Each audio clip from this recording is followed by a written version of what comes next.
Good morning. I'm Linda, and this is No Frills ASMR. I thought today we could talk about a beef song, a clapback, A minor. Well, one that we can talk about and read the lyrics of both songs.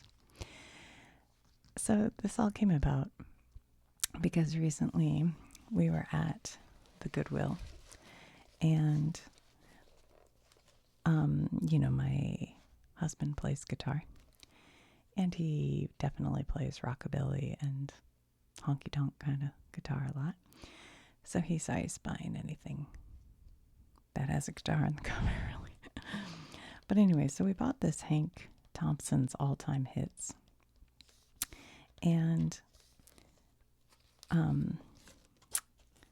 we were listening to it. We got home, and every song really is about how women just treat him so bad.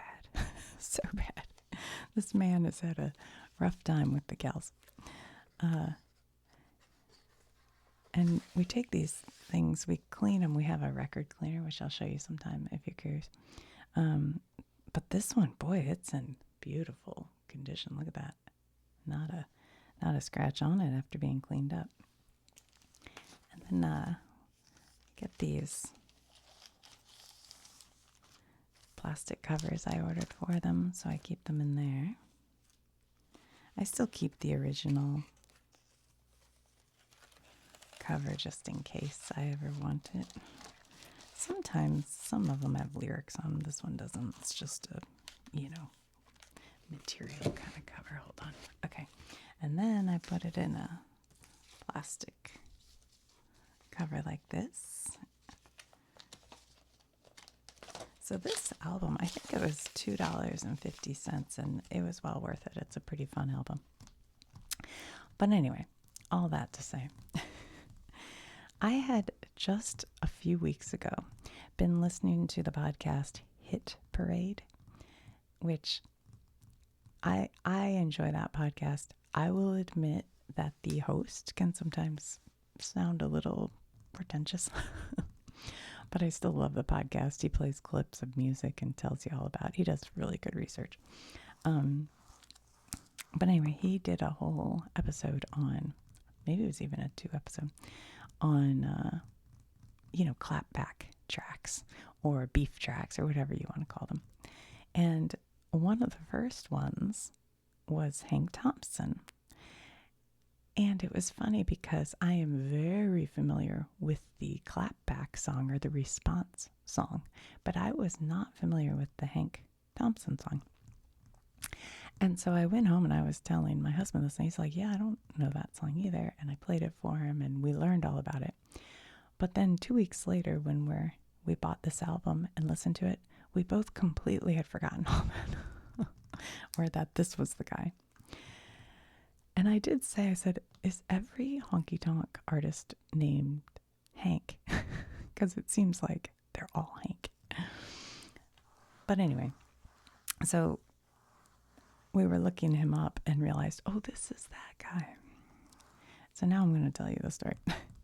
So in 1952, this man, Hank Thompson, records a song called The Wild Side of Life on Capitol Records, which still his record company here. Now this album, these were all recordings he made earlier, but then when he was with Capitol Records, I think they had better recording capabilities, so he re-recorded all his old songs. But The Wild Side of Life isn't one of them on this particular album.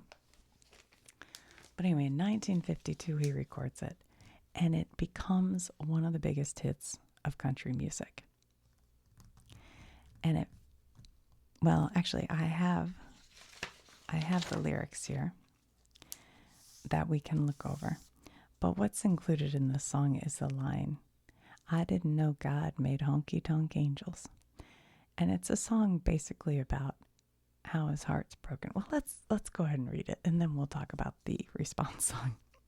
Okay, so it says, in the song he says, you wouldn't read my letters if I wrote you. You asked me not to call you on the phone, but there's something I'm wanting to tell you.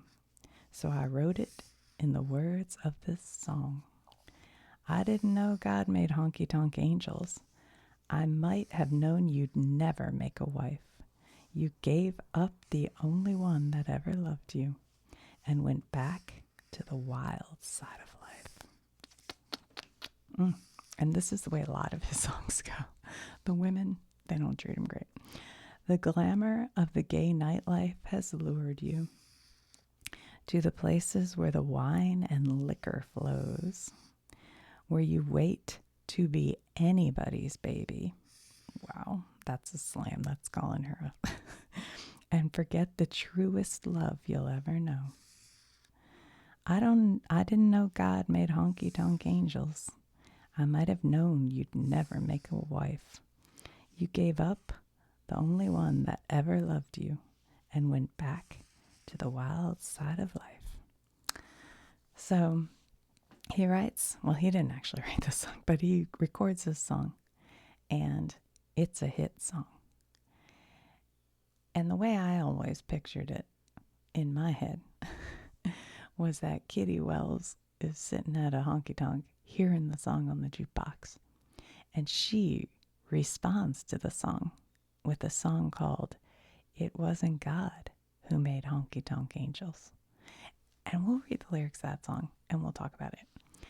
And I will tell you that my visual of how that happened isn't accurate in the end. We'll go over that. But it's okay. For now, we can picture her sitting listening to this song. And by the way, he says, where does he say it? You won't read my letters if I wrote you. You asked me not to call you on the phone. I think he's a little spiteful. And a lot of his songs are they're like, oh, you're the worst because you don't like me. Okay, so she responds. This is Kitty Wells. It wasn't God who made honky tonk angels. And she says, as I sit here tonight, the jukebox playing. And so that's why I like to imagine her sitting there listening. The tune about the wild side of life. So she definitely is talking about his song because his song's called The Wild Side of Life. As I listen to the words you are saying, it brings memories when I was a trusting wife. It wasn't God who made honky tonk angels, as you said in the words of your song. Too many times married men think they're single. That has caused many a good girl to go wrong. So she kind of calls out men for still thinking they're single when they're married. It's a shame that all the blame is on us women. It's not true that only you men feel the same. From the start, most every heart that's ever broken was because there always was a man to blame. It wasn't God who made honky tonk angels, as you said in the words of your song. Too many married men think they're single. That has caused a good girl to go wrong. So she claps back and says, don't blame the women. I mean, he's basically saying men blame honky tonk angels for the broken marriages. But she says a lot of men pretend they're single or think they're single and lead good women astray. So it's fun. It's kind of fun. Now, both of these songs are, if you listen to the music, they're super similar. But that was true of a lot of honky tonk songs back in the day. Like, these are both on the melody or the music of like a really old gospel song. And like the Carter family had a song called I'm Thinking Tonight of My Blue Eyes, and that's on the same. And then there was like a 1936 song called The Great Speckled Bird that I looked up. I looked up because I was trying to figure out where it stemmed from, but it seems like I'm thinking of my blue eyes tonight. I'm thinking of my blue eyes, but it's like, you know, the Honky Tonk.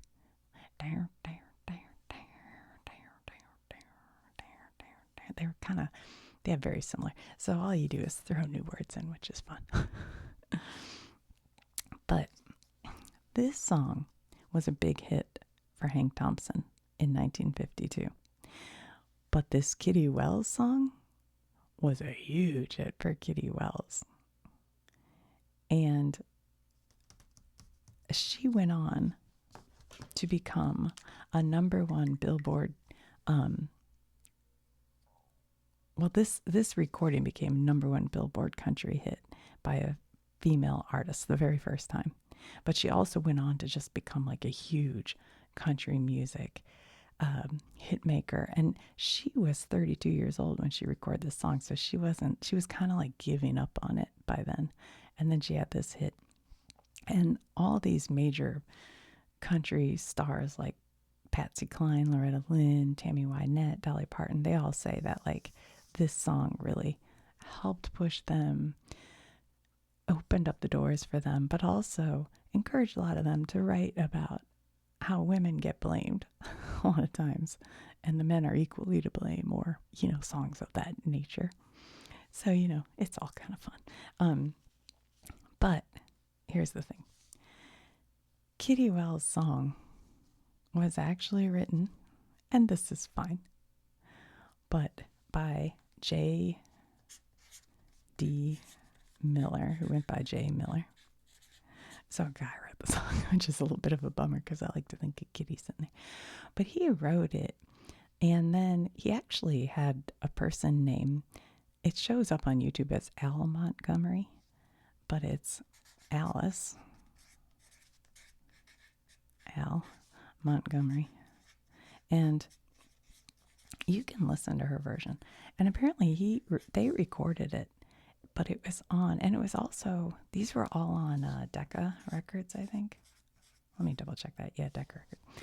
But this was sort of made and sent out locally. And I think I read she was in Louisiana, and she was like working at a gas station and then recorded the song.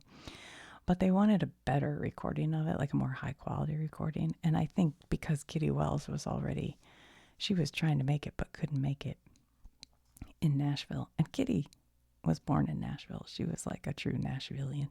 But so they went and had her record it, and that's what became the hit. And these were recorded within months of each other in the same year. But this one didn't really take off. But anyway, J.D. Miller wrote it, and Kitty Wells recorded it. But also Hank Thompson song. I don't know. I don't think he wrote it. Hold on. Let's see if they tell us. Does he write his own music?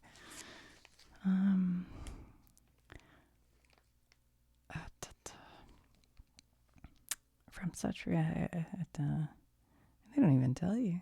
Hank is accompanied here by the Brazos Valley Boys, the same group that backed him to success so successfully in the original version of his hits. Yes, this is like a re-recording with better equipment. They don't tell you who wrote it. Huh, that's interesting. Let's see if it does on the actual album. It probably does.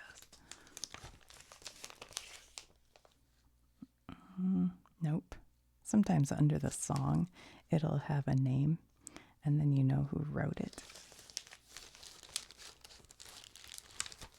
Well, maybe he did write that one. I'm not really sure. Actually, I guess I don't know.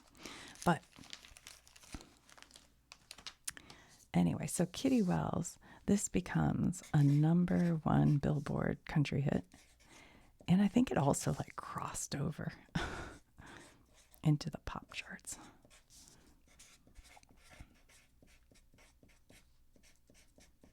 And it was the first country hit by a solo female artist. So pretty cool.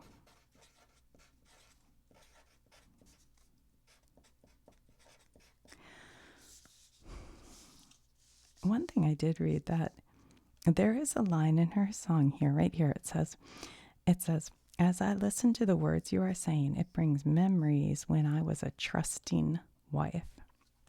And what's kind of interesting, I think on the actual recording, if you listen to it, it will say trust trustful wife. And there were country music stations who banned this song. They would not play this song. They felt it wasn't appropriate and would lead to divorces. But one of the main ones was NBC. She was going to perform it on NBC broadcast television. And when they looked at the song, they had an issue with the word trustful wife. Now, this is a weird one, you guys. They changed the word trustful to trusting. And that was okay. So if you watch the NBC or the Opry, the Grand Ole Opry broadcast version, she says trusting instead of trustful. And I was like, trying to figure out, I'm like, well, trustful maybe implies something about her, while trusting implies something about him.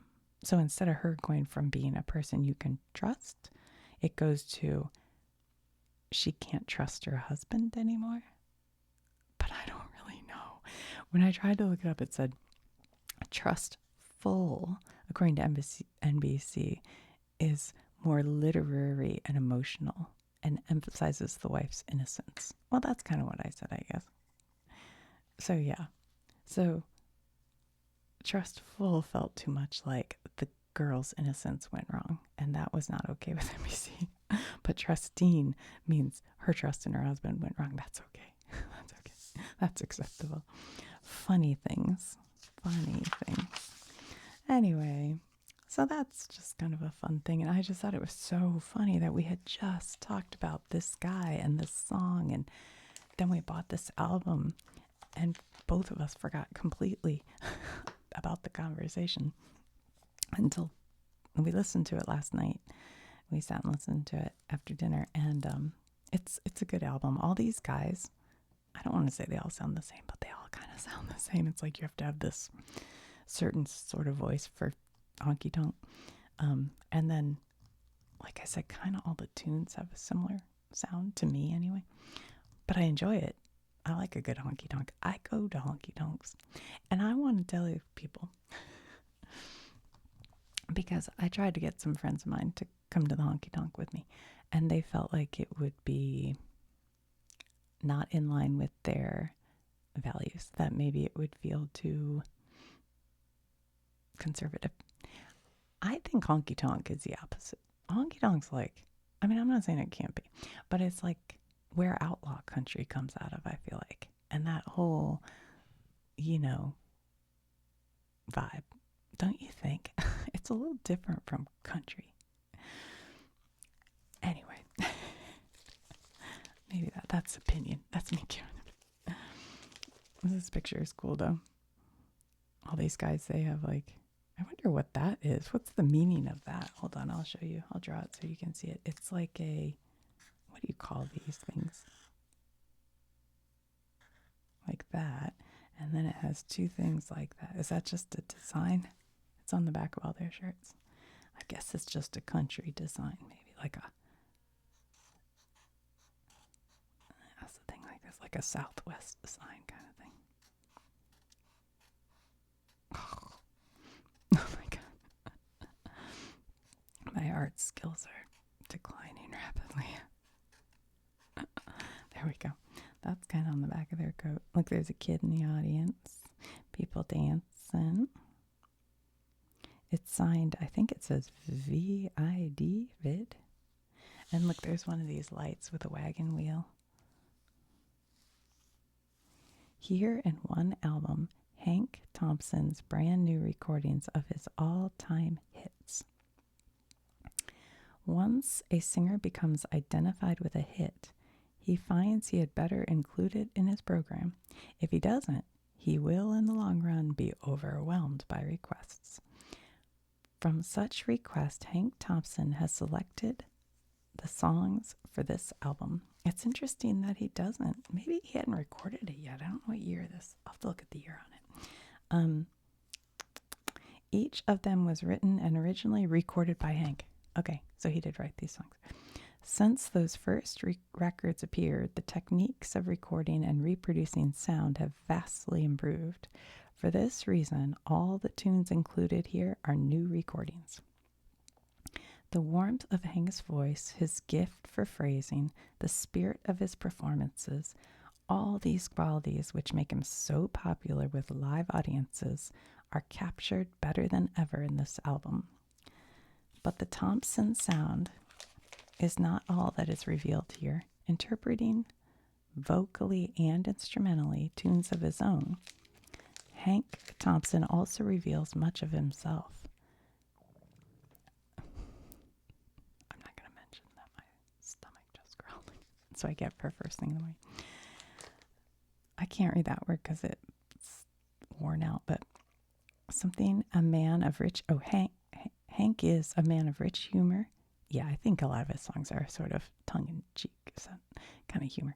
A man with warm sympathies, a hopeful, a happy, and a faithful man. His work is characterized by a homely philosophy, a directness and simplicity which are identifying marks of all lasting country music. Hank, oh yeah, we read that part. Okay, let's see if there's a date on this record. Sometimes it'll be right on the album itself. I've already made hold on, let's see. Capitol Records. You can see it's written right here, but it doesn't have a date. Manufactured by Capitol Records, Hollywood, California.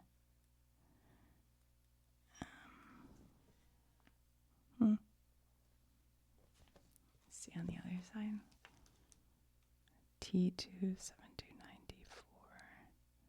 Look, there's a little heart. Oh, it's cute. Yeah, I don't see a date on here. I'd have to look it up. So I don't know if this came out before his song, The Wild Side of Life, or not. Anyway, both of the songs, and also you can listen to the other version. Oh, hold on, I'll write it down for you. Get in there, you. Once I put these in straight, I just slide the album out. Okay, so there is The Wild Side, of Life, and that's by Hank Thompson. And then the response,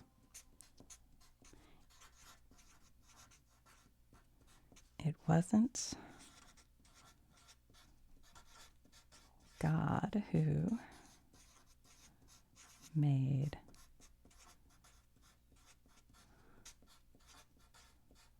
Honky Tonk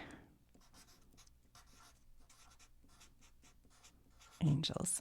And you can listen to both Kitty Wells' very famous version, but also Al Montgomery's version if you just want to hear to compare for fun.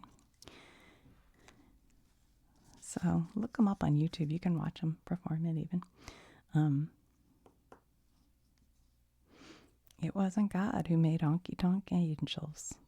Too many times married men think they're single. That has caused many a good girl to go wrong. So they go to the honky tonk, pretend they're single, get a girl to, kiss on them or whatever, and then the girl's reputation gets ruined. But nobody ever blames the man, at least not back then. And there's some truth to that. All right, guys, let me know if you're familiar with these songs. I would sing it for you, but maybe I'll put it on my record player and make a short playing it. I don't know if that would get demonetized or if it's old enough. I mean, I don't really care. Shorts don't matter to me that much. But it's just curious. I don't know. I don't remember how old they have to be or what the deal is. I don't remember.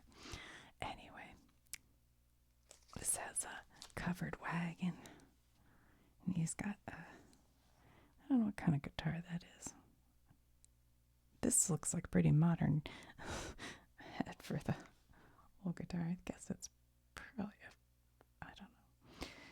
I don't know. The songs on here are Humpty Dumpty Heart today. Don't flirt with me. The grass looks greener.